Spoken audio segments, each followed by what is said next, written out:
pentru ce-am realizat în viață. Ție trebuie să-ți mulțumesc iubirea mea. Prin dragostea ta mi-ai dat putere să lupt pentru noi cu toată lumea rea. Nimeni nu poate să ne despartă, de iubirea noastră are grijă Dumnezeu și ne face viața minunată.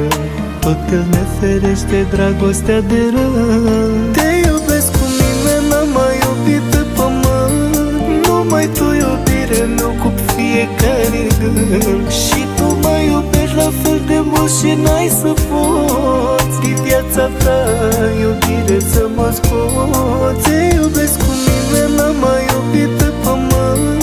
Numai Tu, iubire, mi-ocup fiecare gând. Și Tu mă iubești la fel de mult și n-ai să poți din viața ta,